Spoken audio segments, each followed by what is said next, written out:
प्यारे साथियों, बहुत बहुत स्वागत है आपका इसी जन्म फाउंडेशन के इस YouTube चैनल में। साथियों, बहुत लंबे समय के बाद मान के चलिए कि कोरोना आपदा आने के बाद हम आपसे रूबरू हो रहे हैं, आपके सामने हैं। साथियों, इस संकट ने हमें बहुत सारी तकलीफें दी, बहुत लंबी कैद, अघोषित कैद दी, और जिसको आपने लॉकडाउन कहा। साथियों, बहुत लंबा समय बीता और बहुत लंबे समय पहले हम लोग के पूर्वजों ने क्या कहा था कि काल करे सो आज कर, आज करे सो अब, पल में प्रलय होएगी, बहुरी करे को कब। आप देखिए कि अचानक एक दिन सूचना आई और हम सारे लोग 2-3 महीने तक तो एकदम करीब करीब सारे लोग कैद रहे। तो हम बंद रहे या चलते रहे, जो भी हमारी अवस्था रही, लेकिन हमारा जीवन करीब करीब 1 साल जीवन का इस तरह निकल गया जिसको हम कम से कम अपने मन का भी इस्तेमाल नहीं कर पाए जो करना चाहते थे। हमें किसी और चीज ने उस राह पर ढकेल दिया जहां हम जाना नहीं चाहते थे। आज भी वो संकट बरकरार है। उससे निपटने के लिए तमाम सारी चीजें की जा रही हैं। अब तो वैक्सीन भी लगाई जा रही है। वैक्सीन का जो काम है वो भी अपनी प्रगति पर है, पूरी प्रगति पर है।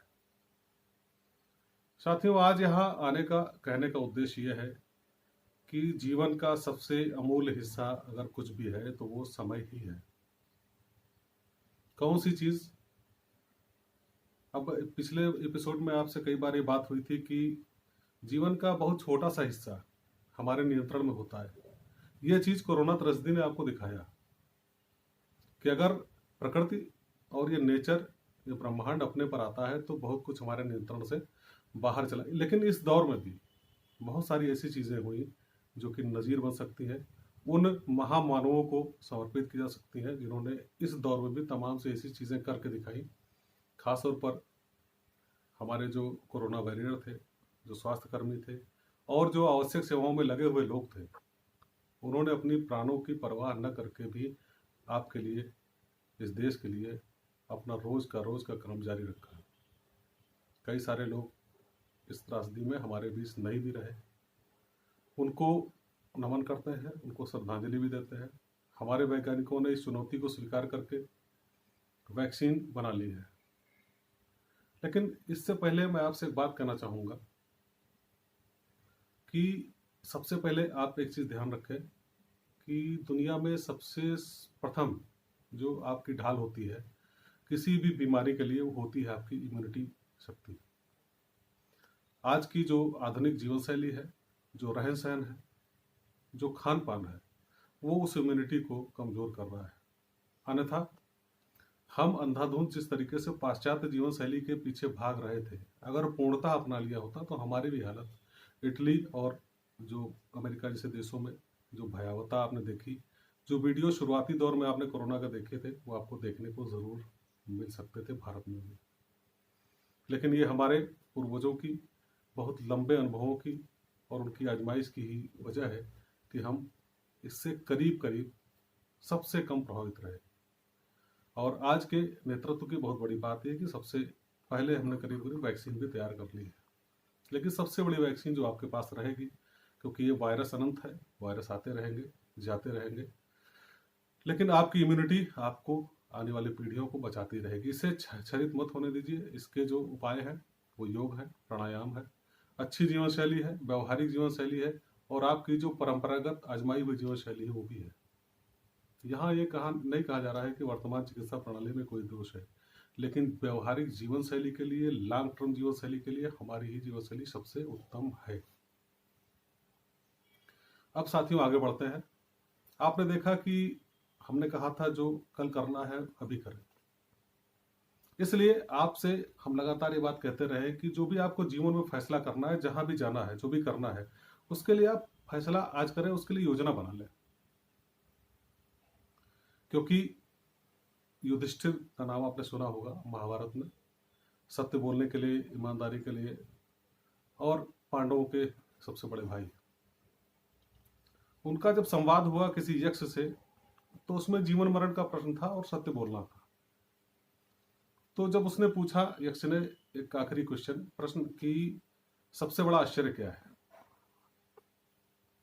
महाराज युधिष्ठिर बताइए सबसे बड़ा आश्चर्य क्या है। इसका जवाब दें इससे पहले आपको हम एहसास कराते हैं कि हर व्यक्ति, हर कोई ये मानकर चलता है कि उसका जीवन कई सौ साल का है, कई हजार साल का है, या पल पल उसके एक पक्ष पर। देखिए, आप कहीं भी कुछ भी करिए ना करिए, आप कहीं भी अपना टाइम को खपाइए, खर्च करिए, लेकिन आप एक सिरे की ओर बढ़ रहे हैं, उसका नाम हमारे यहाँ मृत्यु होता है, हम उसको मृत्यु कहते हैं।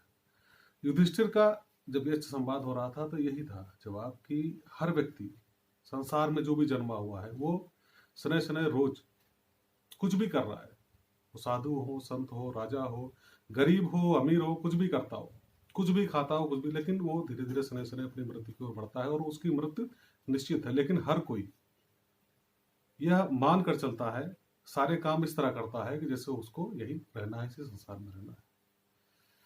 तो ये सब क्यों कहा गया है, ये संवाद क्यों लिखे गए हैं?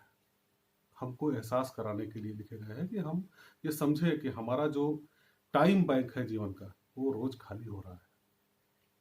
हम यहाँ क्यों आए हैं, हमें परंपराओं में क्या मिला है, हमारे जीवन के उद्देश्य क्या तय करने, उनको तय करें। कहा गया है, if you fail to plan you are planning to fail. इसका मतलब यह है कि आप अगर कुछ तय भी करते हैं, उसकी योजना सही से नहीं बनाते हैं, उसके साधन नहीं जुटाते हैं, तो आप फेल होने की यानी कि विफल होने की योजना बना रहे हैं। साथियों, आज इस एपिसोड को यही समाप्त करते हैं, लेकिन अगले अंक में आपको हम बताएंगे कि योजना कैसे बनाए, लक्ष्य निर्धारण के बाद साधन कैसे जुटाए। उम्मीद है कि आपको ये वीडियो पसंद आया होगा। अगर आपको ये वीडियो पसंद आया है तो हमारे चैनल इसी जन्म को लाइक करें, सब्सक्राइब करें और शेयर जरूर करें। साथियों, फिर मिलते हैं अगले अंक में, तब तक के लिए नमस्कार, जय हिंद, जय भारत।